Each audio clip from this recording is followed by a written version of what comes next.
सोचें कि सदगुरु कबीर साहब आज आ जाएं तो वो क्या कहेंगे, क्या देखेंगे और क्या सोचेंगे। सदगुरु कबीर साहब आज से 600 बरस पहले, आज उनको जन्म लिए लगभग 624 बरस पूर्ण हो गए होते। वो काशी में आए थे और काशी में हिंदू और मुसलमान के बीच तलवारें खींची रहती थी।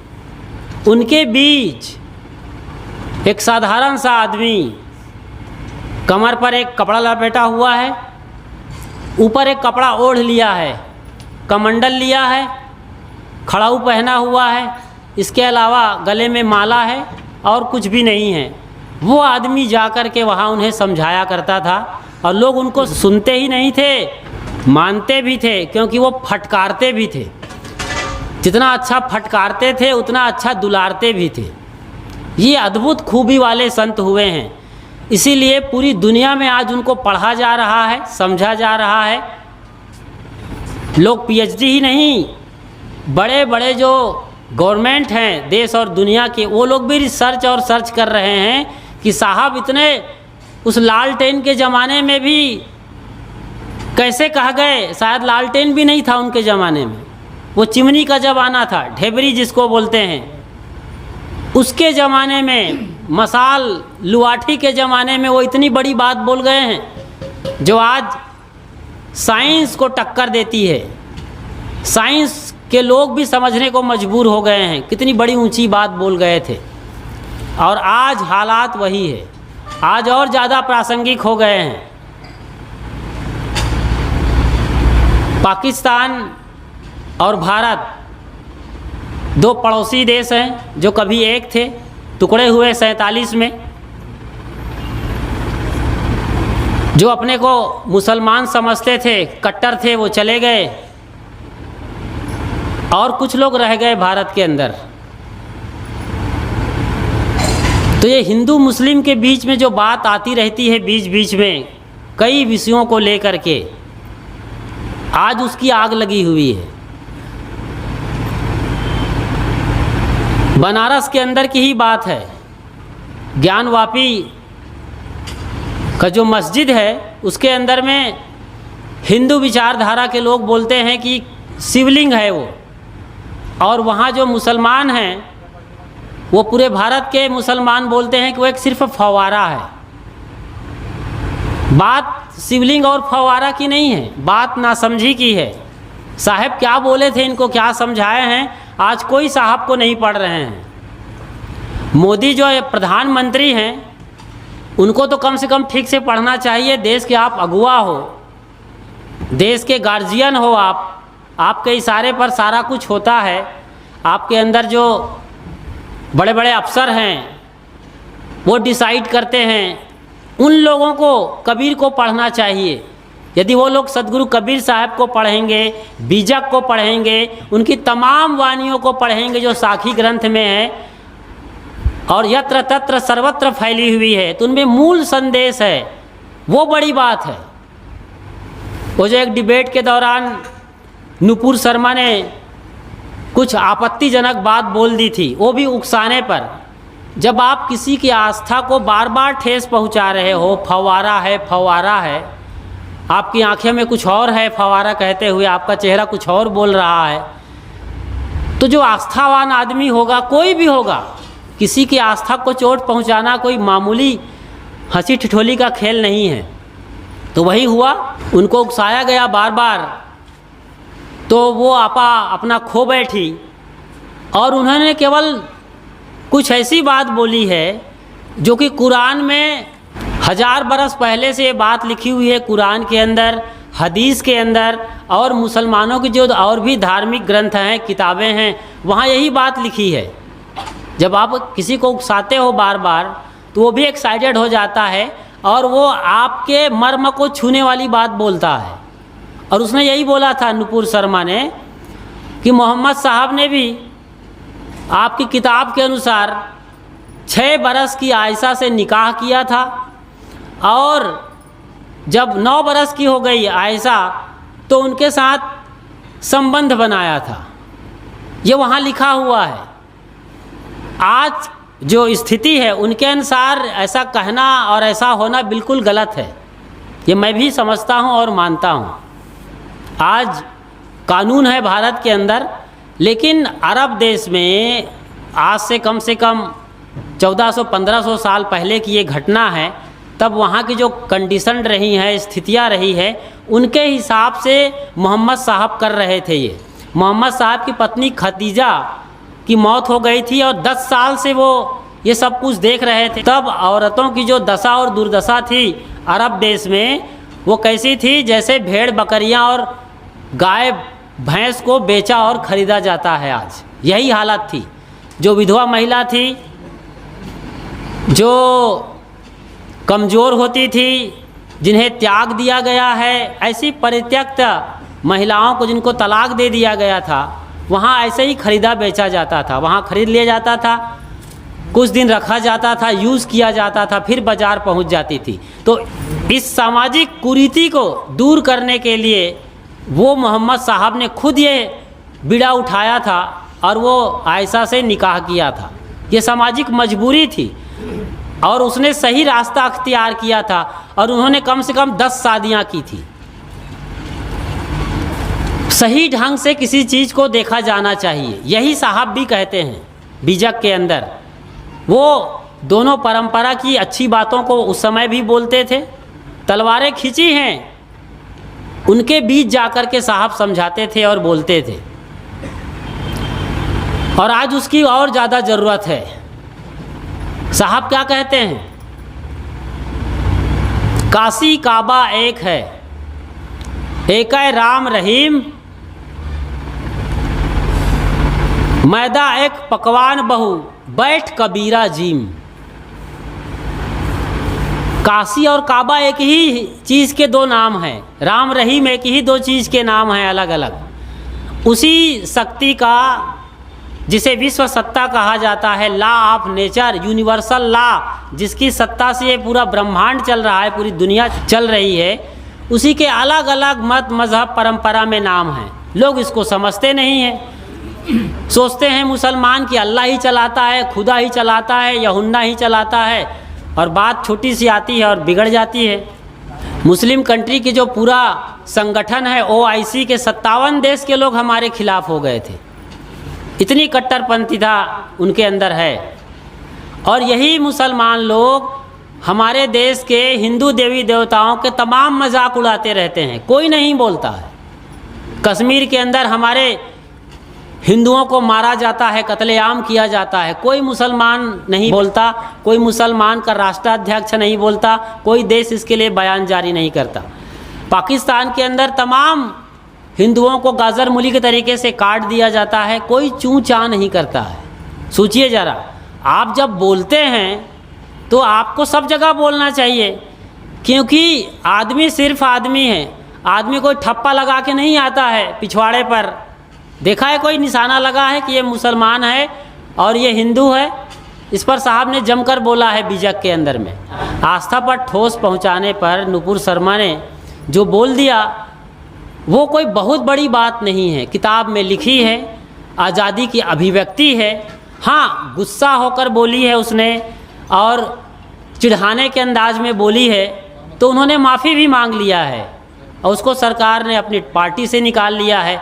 और जो बेइज्जती भारत की हुई है, मोदी की हुई है, उनकी पार्टी की हुई है, पूरी दुनिया में किरकिरी हो गई भारत की। और ये मुसलमानों ने अपनी एकता के चलते हमको सर झुकाने पे मजबूर कर दिया है।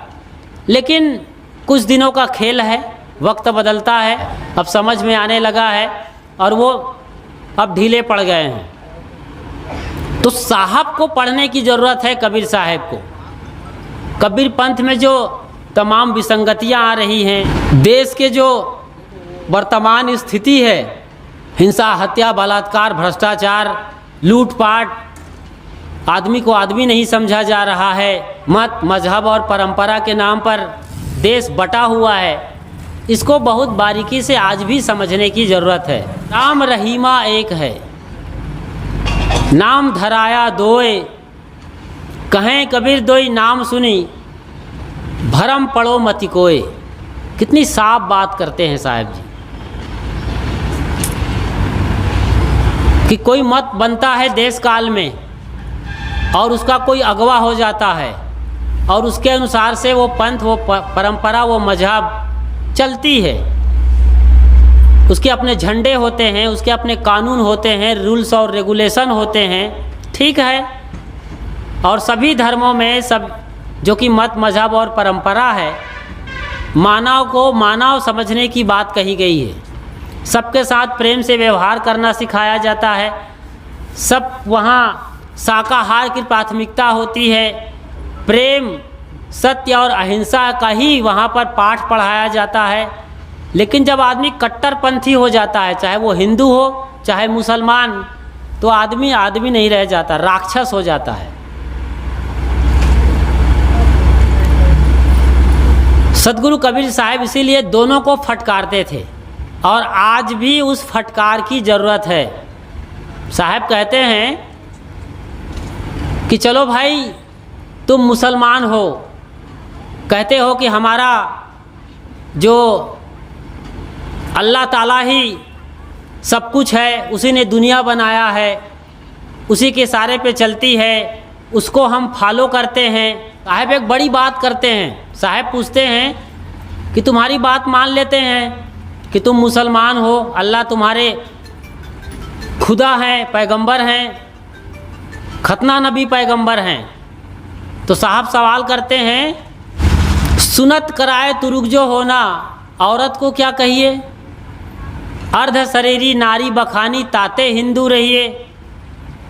सुनत कराने से कहते हो कि हम मुसलमान हो जाते हैं, तुरुक हो जाते हैं। बात ठीक है, तुम्हारी मान लेते हैं थोड़ी देर के लिए, लेकिन औरतों का तो कोई खतना नहीं होता है, तो वो तो हिंदू रह गई। अर्ध शरीरी नारी बखानी ताते हिंदू रहिए। तो भाई ये ऐसा कैसे हो रहा है? अच्छा होता कि तुम भी हिंदू रह गए होते तो ज़्यादा बेहतर था। उनकी ही बातों को लेकर उनसे ही सवाल करते हैं और कोई मुल्ला मौलवी इसका कोई जवाब नहीं दे पाते हैं। अपनी बंगाली के धूल झाड़ करके चुपचाप चले जाएंगे या तो सर गड़ा के साहब को सुनते रहते हैं। आज भी यही दशा है। महिलाओं की कितनी दुर्दशा है।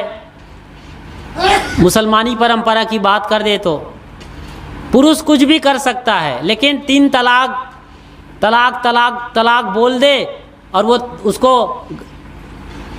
यूज एंड थ्रो कल्चर के तहत औरतों को फेंक दिया जाता है। कोई वैल्यू नहीं है। अब तो जाके कानून बन गया है भारत के अंदर, अब ऐसा नहीं हो सकता है, लेकिन यही होते रहा है। बुर्का पहनने का और भी कितनी सारी बातें हैं, उन्हें केवल चीज़ बना के रखा गई, वस्तु। अमेरिका में और यूरोप में कहा जाता है कि औरतों को टेबल ही समझा जाना चाहिए, उससे ज़्यादा कोई मूल्य नहीं है। टेबल का जो कीमत है ना, टेबल को जिधर सरका दो, जिधर रख दो, तिरछा कर दो, उलट दो, धूल पड़ी खाती रहे, टेबल का क्या मूल्य है? तो टेबल कुर्सी की जो हालत होती है, निर्जीव चीज़ के साथ तुलना की गई है। ये दुर्दशा रही है। अब काफ़ी बदला है, लोग भारत से सीख रहे हैं, समझ रहे हैं, यहाँ के कानून को समझ रहे हैं। साहब क्या कहते हैं, सुनत कराए तुरुक जो होना, औरत को क्या कहिए, अर्ध शरीरी नारी बखानी ताते हिंदू रहिए। लेकिन इसी बात को लेकर के कुछ लोग जोश में आ गए थे। आज से 10 से 12 साल पहले औरतों का भी खतना शुरू हो गया था। एक देश है मिस्र, जहाँ पर मुसलमानों की तादाद ज़्यादा है, पूरा वही मुसलमान कंट्री है। वहाँ मुसलमानों के अंदर, उनकी बिरादरी में औरतों का भी खतना शुरू हो गया था। बताइए, सोचते ही रूह कांप जाएगी। बच्चियों का खतना शुरू हो गया खून निकलने से। एक तो उनका ऐसे ही खून निकलता है जब पीरियड का टाइम आता है। ये बात साहब बोला करते थे सभा में, इतना क्लियर, तभी तो समाज सुधरेगा जी। मीठी मीठी चिकनी चिकनी चुपड़ी चुपड़ी बात करने से कोई बदलने वाला नहीं है। जब तक दिल को छूने वाली और आपको चोट लगने वाली बात ना कही जाए, तो उनका ऐसे ही खून जाता है। ये माँ बहनें बमुश्किल से 4 ग्राम खून में जिंदा रहती हैं और पूरा घर का काम करती हैं, सारा संभालती हैं, पूरा दिन भर चक्की की तरह पीसती रहती हैं, उन पर और एक थोप दिया गया कि इनका खतना होना चाहिए। बहन बेटियां भारी तादाद में बीमार होकर मरने लगी। फिर भारत जैसे देशों ने दखलंदाजी की, लोग समझे बात यूएनओ तक गई और फिर इस पर बैन लगाया गया और अब ऐसा नहीं होता है। तो कट्टरपंथी आदमी के अंदर आत्मा नहीं होती है। और ये जो मुल्ला मौलवी हैं, जो ओवैसी जैसे लोग हैं, राजनेता हैं, इनका काम ही है फूट डालो राजनीति करो। कट्टरपंथी हिंदू भी हैं, उनके भी नाम आप ले सकते हैं। इनको देश, जनता, शांति, सुकून, भारतवर्ष, यहाँ के गीत, बोली, भाषा, इनसे कोई मतलब नहीं है। इनको अपनी रोटी सेकनी है, वोट बैंक मजबूत करना है, इसलिए लोगों को लड़ाते रहते हैं और ये हालत हमारे देश के सामने खड़ी करते रहते हैं। इसीलिए लोग समझते नहीं हैं और थोड़ी थोड़ी बातों पर हमेशा विरोध जताते रहते हैं। यही भारत देश है जहाँ पर एक MF हुसैन नाम का आदमी हुआ है, मकबूल फ़िदा हुसैन। उन्होंने हिंदू देवी देवताओं के नग्न चित्र बनाए। हमारे यहाँ भी नग्न चित्र बने हुए हैं, काली माई के, आप देख सकते हैं, और भी देवताओं के, लेकिन उसमें एक शालीनता है। वहाँ माँ का रूप देखा जाता है, बहुत कुछ है और उसको समझना भी अच्छी बात है। जब काली माँ आ जाती है किसी के अंदर में तो उसके अंदर में रणचंडी का अवतार शुरू हो जाता है, फिर वो आदमी कुछ भी नहीं समझता है, वो आदमी एक तरीके से नग्न हो जाता है। काली माँ मतलब गुस्से में आदमी जब एक्साइटेड हो जाता है तो आदमी को कुछ समझ में नहीं आता है, वो कुछ भी मारने पीटने पर उतारू हो जाता है। उसके लिए अपना आदमी भी, अपने लोग भी अपने नहीं होते हैं। इसीलिए लोग कहते हैं कि अरे ये तो सीधा आदमी था, क्या हो गया, इसने अपनी पत्नी की हत्या कर दी। कई बार आपने समाचार सुना है कि पत्नी को मौत के घाट उतारा, फिर बच्चे को, और खुद सुसाइड कर लिया। ऐसी खबरें आती रहती हैं। ये क्यों होता है? वही काली माँ आ जाती है। तो काली माँ मतलब क्रोध और ईर्ष्या की आग में इतना जल जाना कि खुद राख हो जाना, फिर ऐसा जला हुआ इंसान सबको जला देता है। ये ऐसे सिरफिरे धूर्त लोग और ऐसे राक्षस लोग आज भी हैं, ये घटनाएं होती रहती हैं। तो उन जैसी चीज़ों को समझाने के लिए काली माँ का उदाहरण आया है। लेकिन MF हुसैन ने बहुत अश्लील चित्र बनाया था और उसे यहाँ से भगाना पड़ा भारत को, और कतर ने उसको पनाह दिया था। वही कतर हमें आंखें दिखा रहा है। कतर है, बहरीन है, छोटे छोटे देश जो कि भारत के चावल पर पलते हैं, हमें आग दिखा रहे हैं। और हम लोग जो हिंदू कहे जाते हैं, से हिंदू केवल ब्राह्मण, क्षत्रिय, वैश्य इतने ही हिंदू नहीं है कि शूद्र लोग हिंदू हैं। हिंदू तो पूरे भारतवर्ष को कहा गया है। ईरान और इराक के लोग जब पहली बार भारत आए तो सिंध नदी को उन्होंने हिंद नदी कहा, क्योंकि वो सा का हा कहते हैं। अभी राजस्थान में जाएंगे ना तो साबुन नहीं बोलते, हाबुन बोलते हैं। सप्ताह को हफ्ता बोलते हैं। तो सिंध नदी को हिंद नदी कहा ईरान इराक के लोगों ने, और हमारे देश के लोगों को हिंदुस्तानी कहा और हमारे देश को हिंदुस्तान कहा। ये है हिंदू की परिभाषा। उस हिसाब से तो यहाँ बसने वाले हर आदमी, हर नागरिक हिंदुस्तानी है। तो हिंदुस्तान के देवी देवताओं का जिस तरीके से मजाक उड़ाया जाता है, चाहे वो ब्रह्मा का हो, विष्णु का हो, राम का हो, कृष्ण का हो, दुर्गा का हो या संतोषी का हो, मजाक उड़ाया जाता है। और यहाँ लोग कभी इस बारे में नहीं बोलते हैं। हिंदुओं में जो एकता ना होना और अति सहनशीलता होना, ये कायरता की निशानी बनती जा रही है। इसीलिए हमें लूटा था मोहम्मद गजनवी ने, 17 बार आक्रमण किया था सोमनाथ के मंदिर में। गुजरात में सौराष्ट्र का इलाका है, समंदर किनारे, वहाँ सोमनाथ का मंदिर है, यानी शिवलिंग है।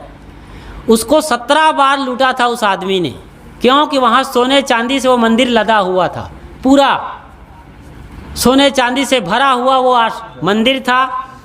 पता चला था तो वो लूटने आया था और 17 बार लूटा था। वहाँ पुजारी थे, लोग थे सैकड़ों की तादाद में, लेकिन लोग ये सोचते थे कि शिव का तीसरा नेत्र खुलेगा और वो म्लेच्छ भस्म हो जाएगा। न शिव का तीसरा नेत्र खुला, न वो भस्म हुआ और हमें उल्टा लूट करके ले गया। ये अपनी कायरता है। अति श्रद्धा, अति भगवानवाद, अति देववाद में भी भारत बहुत बार गुलाम हुआ है। कम से कम 700 से 800 साल तो मुग़लों ने हम पर शासन किया, हम गुलाम बने रहे हैं, और 250 साल अंग्रेज़ों ने लूटा है हमें। सोने की चिड़िया थे हम और हमें कंगाल कर गए हैं। और हम आज भी वही दशा दुर्दशा में लटके हुए हैं। न तो एकजुट हो पाते हैं किसी चीज़ को लेकर के, ना अपना विरोध प्रकट कर पाते हैं। ये हमें करना चाहिए अपने लेवल पर। लड़ाई नहीं करने के लिए कह रहे हैं हम, झगड़ा नहीं करना, लेकिन एकता तो होनी चाहिए। जापान में स्कूल के बच्चों को पूछा गया, क्योंकि जापान का गौतम बुद्ध नहीं था, वो भारत और नेपाल का है। तराई में पैदा हुए थे, भारत और नेपाल के बॉर्डर पर पैदा हुए थे भगवान बुद्ध। वहाँ बहुत कीमत है भगवान बुद्ध की, यानी तथागत बुद्ध की। स्कूल में बच्चों से पूछा गया, यदि तथागत बुद्ध सेना लेकर के जापान पर आक्रमण करेगा तो क्या करोगे? तो सब लड़कों ने कहा, हम बुद्ध के साथ लड़ाई कर देंगे, लड़ेंगे हम उनके साथ, मर मिटेंगे। ये है राष्ट्र भावना। जब तक राष्ट्रीयता नहीं आएगी, राष्ट्र भावना नहीं जगेगी, तो धीरे धीरे हम गुलाम हो जाएंगे।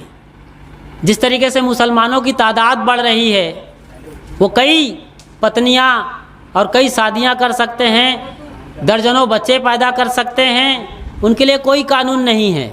लेकिन जल्द ही भारत सरकार को एक कानून लाना चाहिए, एक देश एक कानून, सबके लिए एक समान कानून होना चाहिए। तभी ये भारत अखंड रहेगा, अक्षुण्ण रहेगा और हम बचे रहेंगे। वरना हम 100 साल के अंदर फिर से गुलाम हो सकते हैं। ये देखने आना चाहिए। इस बात को समझाओ अपने बच्चों को, दूरदृष्टि रखो। क्या हम गुलाम होना चाहते हैं जो हाथ में चूड़ी पहन के बैठे रहेंगे और हमारे देश में अत्याचार होता रहेगा, हमारे खिलाफ आवाज़ें उठती रहेंगी और हम कानों में रुई डालकर बैठे रहेंगे? भारत की जो किरकिरी हुई है, 57 देशों ने मिलकर जो खिलाफ बोला है, माफ़ी मांगने के लिए बोला भारत सरकार को, गलती हुई होगी कुछ हिस्से तक, मैं मानता हूँ, लेकिन इतनी भी बड़ी गलती नहीं हुई है। ये बात तो साहब अपने ज़माने में खुल कर बोल रहे हैं, कितनी बड़ी बात है ये। सुनत कराए तुरुक जो होना, औरत को क्या कहिए, अर्ध शरीरी नारी बखानी ताते हिंदू रहिए। ये कोई छोटी बात है? उतने उनके खतना करने के बात को लेकर के साहब ने इंकलाब किया और कहा कि तुम्हारा पैगंबर जो सर्वशक्तिमान बोलते हो, पूरी ताकत वाले हैं, दुनिया बनाने वाले हैं। अरे दुनिया को बना सकता है तो तुम्हारे पेशाब इंद्री का एक खलड़ी छोटा सा कट नहीं कर सकता है? उनको कौन सा बड़ा भारी काम है ये, और तुम्हें करना पड़ रहा है, और तुम्हारे करने से कौन सा बड़ा भारी धर्म का शुरुआत हो रही है? आदमी एक है। ब्राह्मणों को भी फटकारा है साहब ने, पहिर जनेऊ जो ब्राह्मण होना, मेहरी क्या पहराया, वो जन्म की सुदृढ़ पर से तुम पाड़े क्यों खाया। ये औरतों के साथ अत्याचार सदा से ही हुआ है। माँ बहनों को केवल यूज एंड थ्रो की चीज़ समझा गया है, केवल काम के लिए इनका इस्तेमाल करो, अपना यूज़ करो, घर का काम करवाओ। नौकरानी, बस एक शब्द में, अच्छे शब्द में बोले तो नौकरानी, और भी कड़े शब्द हैं जो कि हमें बोलना अच्छा नहीं लगता है।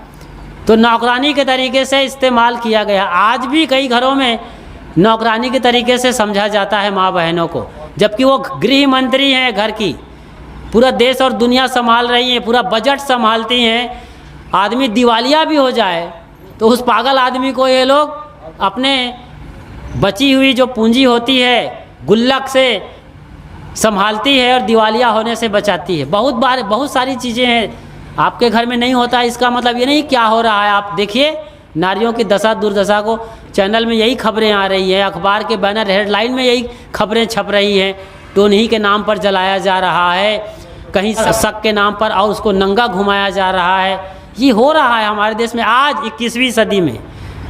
लोग और नुपुर शर्मा को पुतला बना करके फांसी पर टांग दिया गया, उसकी फांसी की सज़ा मांग रहे हैं। अरे सोचो 21वीं सदी में क्या सोच रहे हो, कौन सी बड़ी बात कर दी है, तो तुम्हारे किताब में लिखी हुई है। तो कबीर साहब कहते हैं कि पहिर जनेऊ जो ब्राह्मण होना, औरत को क्या कहिए, अर्ध शरीरी नारी बखानी ताते हिंदू रहिए। औरत बोलते हैं साहब यहाँ पर, देखिए वहाँ पर बोला था अर्धांगिनी कहा जाता है तुम्हारी औरत को। कितनी अच्छी भाषा का तालमेल है साहब। दोनों को संभालते थे, हिंदू और मुसलमान बिरादरी को, और दोनों के लिए भाषा का अच्छा इस्तेमाल, उर्दू भी अच्छा तरीके से जानते थे साहब, और हिंदी और आपके गांव देहात की भाषा भी, मराठी भी बोलते थे। यूपी में जाते थे तो अवधी खड़ी भाषा बोलते थे, गुजराती भी बोला है साहब ने। पकड़िए मोटा की बाँह, मोटा मतलब बड़े की बाँह पकड़ो, गुरु की बाँह पकड़ो, गुरु की छत्र छाया में जाओ, ये भी कहा है। तो माँ बहनों को जनेऊ पहनने का अधिकार नहीं था, अब तो बन गया है। लेकिन आज भी हमारे देश में कुछ कट्टरपंथी लोग हैं। छत्तीसगढ़ में एक साहू महिला ने भागवत कथा कहना शुरू किया था, तो यही ब्राह्मण लोग, हिंदू लोग अपने ही हिंदू समाज के उस महिला का विरोध करने लगे। जब महिला तुम्हारे मंदिर में जा, अभी महिलाओं को मंदिर में जाने का भी अधिकार नहीं है। कई जगह ऐसे मंदिर बने हुए हैं कि माँ बहनों को वहाँ जाना अलाउ नहीं है। अरे माँ बहनों को तो छोड़िए साहब, ये राष्ट्रपति हैं रामनाथ कोविंद, उनको भी कुछ मंदिरों में अलाउ नहीं किया गया था। मंदिर का नाम मुझे याद नहीं है, लेकिन उन्हें भी शूद्र समझ करके, नीची जाति का समझ करके उन पर बैन लगा दिया गया। राष्ट्रपति हैं, बताओ, राष्ट्र के पालक हैं, पति हैं, प्रथम नागरिक हैं, उस पर ये अत्याचार किया जा रहा है। कहाँ है भारत? कौन समझ रहा है लोगों को? वही साहब चोट करते हैं कि उसके अंदर, यानी आदमी के अंदर जो बैठा हुआ राम है, राम और रहीम, केशव और करीम, काबा और काशी, सब साहब यही है बोलते हैं। इस बात को जितनी जल्दी हो सके हमें समझना चाहिए, सबकी इज्जत करनी चाहिए, क्योंकि वही बोलनहारा चेतन जीव सबके भीतर बैठा हुआ है। ये राष्ट्रीय एकता की बात है, और इस बात को साहब 600 साल पहले बोल गए हैं। आज सदगुरु कबीर साहब को सिलेबस में पढ़ाना चाहिए, फिर से शुरू हो उनके दोहा, साखी, शबद, रामायणी, और लोकसभा के अंदर में कम से कम 10 मिनट का टाइम होना चाहिए, या मिडिल में, या फिर शुरू में सभा के, या फिर आखिरी में, ताकि लोकसभा में नेताओं को कबीर को पढ़ाया जा सके। ये लोग जो देश चलाने का जिम्मा लिए बैठे हैं, कानून को समझते हैं नहीं है ठिकाने से, और जा बेजा जहाँ जैसा तैसा बोलते रहते हैं, लोगों को भड़काते रहते हैं वोट बैंक के लिए। इन लोगों को सदगुरु कबीर साहब को पढ़ना चाहिए कि कबीर साहब क्या बोलते हैं। इतनी बात साहब बोल गए हैं राष्ट्रीय अंतर्राष्ट्रीय एकता पर, खान पान पर, रहन सहन पर, बोली भाषा पर। जहाँ एक लाइन छू लो ना कहीं पर, हिंदू कहे मोहिराम प्यारा, तुरुक कहे रहीमाना, आपस में दो लड़ लड़ मुए, मरम न काहू जाना। बताइए ये मर्म कौन जानेगा, कब जानेगा? और ये हमारे राजनेता लोग ये वोट बैंक के नाम पर देश को बांट रहे हैं, कहीं हिंदू बिरादरी में, कहीं मुस्लिम बिरादरी में। कब सीखेंगे सदगुरु कबीर साहब को? साहब कहते हैं सांच बराबर तप नहीं, झूठ बराबर पाप, जाके हृदय सांच है ताके हृदय आप। सांच से बड़ी कोई तपस्या नहीं है, सच बोलने से बड़ा, सच जीने से बड़ा कोई तपस्या नहीं है। कितनी बड़ी बात करते हैं साहब। झूठ बराबर पाप, झूठ बोलने से बड़ी कोई सज़ा हो सकती है क्या? उससे बड़ा कोई पाप नहीं है। और जाके हृदय सांच है ताके हृदय आप। साहब कहते हैं कि उनके अंदर ही वो भगवान, वो ईश्वर, अल्लाह, गॉड, पैगंबर विराजमान है, जिसके अंदर में सांच का बोलबाला है। लोग यही नहीं समझ रहे हैं, झूठ का धंधा कर रहे हैं, काला बाजारी, फरेब से कर रहे हैं। देश में इन्हीं लोगों का बोलबाला है।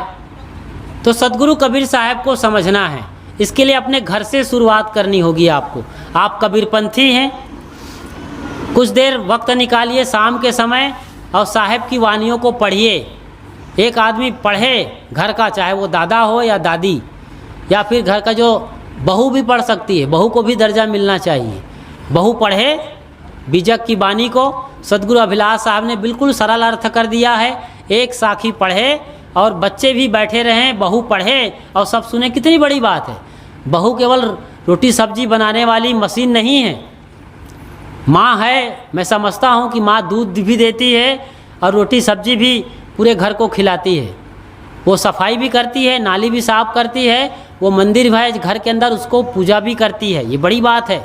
लेकिन उन्हें और भी मौका मिले, वो पढ़े इस तरीके से बीजक को, एक साखी को, कि बोल तो अमोल है जो कोई बोले जान, ये तराजू तौल के तब मुख बाहर आन।